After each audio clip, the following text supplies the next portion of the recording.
Kaikki lähti liikkeelle unelmasta. Kaupunkilaisten kulkemisesta haluttiin tehdä sujuvampaa. Vuonna 2006 Tampereen kaupunki katsoi tulevaisuuteen ja esitti 2 kysymystä. Miten joukkoliikennettä voisi kehittää?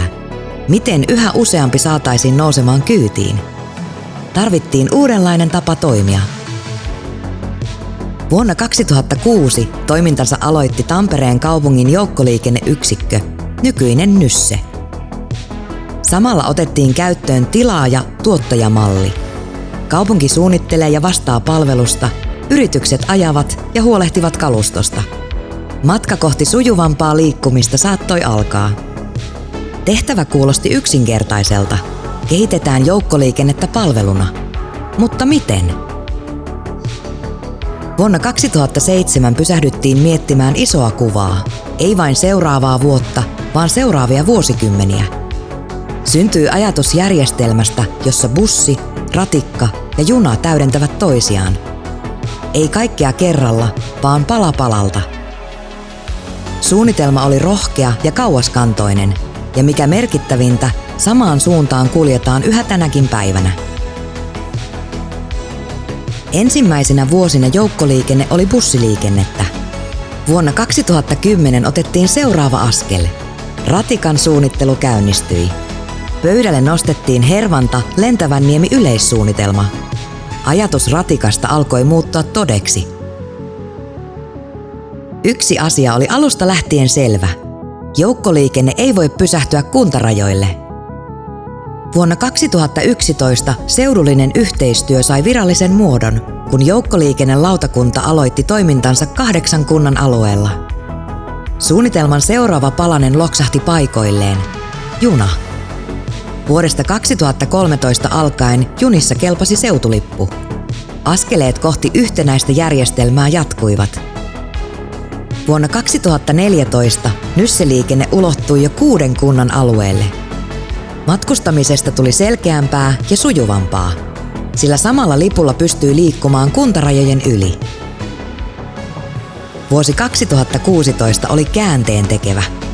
Joukkoliikenteestä järjestettiin nimikilpailu ja yksi nousi ylitse muiden. Nimi oli jo löytänyt tiensä asiakkaiden sydämiin. Joukkoliikenteestä tuli Nysse. Helposti lähestyttävä, tamperelainen ja oma. Saman vuoden aikana siirryttiin 6 vyöhykkeen maksujärjestelmään 8 kunnan alueella. Vuoden aikana otettiin askelia kohti aiempaa kestävämpää liikennettä. Kaupungin valtuusto hyväksyi ratikan rakentamisen ja ensimmäiset ladattavat sähköbussit aloittivat liikennöinnin. Vuonna 2017 rakastettu paperinen aikataulukirja jäi historiaan. Monelle se oli tuttu ja turvallinen, mutta maailma oli muuttumassa. Digitaaliset palvelut ampaisivat kasvuun. Yhä useampi tarkasti aikataulut verkosta ja osti lippunsa Nella-verkkopalvelussa. Vuonna 2019 Nyssen brändi uudistettiin. Ilmeestä tehtiin yhtenäinen, selkeä ja helposti tunnistettava. Sellaisena tunnemme Nyssen tänäkin päivänä. Vuodesta 2020 vuoteen 2022 tapahtui useita suuria muutoksia. Nyssen yhteistyö VR:n kanssa otti isoja askelia. Lippuyhteistyö alkoi nykymuodossaan ja Tesoman seisake avattiin. Kun käyttöön otettiin lähimaksu, Nyssellä liikkumisesta tuli helpompaa kuin koskaan. Liikkumisen vaihtoehdot monipuolistuivat entisestään. Ratikka aloitti liikennöinnin. Pitkään valmisteltu hanke näkyi nyt kaduilla ja kaupunkikuvassa. Myös kaupunkipyörät tulivat käyttöön samana vuonna. Vuonna 2022 otettiin käyttöön tapahtumalippu, joka on saavuttanut suosiota esimerkiksi jalkapallo- ja kiekkokansan parissa. Vyöhykemallia yksinkertaistettiin siirtymällä 3 vyöhykkeeseen. Vuoden 2025 aikana luotiin edellytyksiä kaupungin tulevaisuuden kasvulle. Ratikkalinjasto laajeni Lentävänniemeen. Robottipussit aloittivat ensimmäistä kertaa säännöllisenä osana muuta Nysse-liikennettä.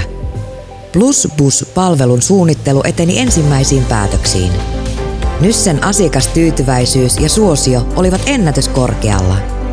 Matkojen määrä oli kasvanut 27 miljoonasta nykyiseen yli 55 miljoonaan. Vuoden kruunasi ensimmäinen sija Euroopan laajuisessa joukkoliikenteen asiakastyytyväisyyskyselyssä. 20 vuodessa Nysse on kasvanut osaksi arkea. Se palvelee nyt koko kaupunkiseutua. Bussi, ratikka ja juna toimivat yhdessä, eivät kilpaillen, vaan toisiaan täydentäen. Ja matkaa voi jatkaa vielä kaupunkipyörällä. Sanovatkin, että tärkeintä on matka, ei vain perille pääsy. Nyssen kyydissä on juuri nyt hyvä olla. Ja matka jatkuu.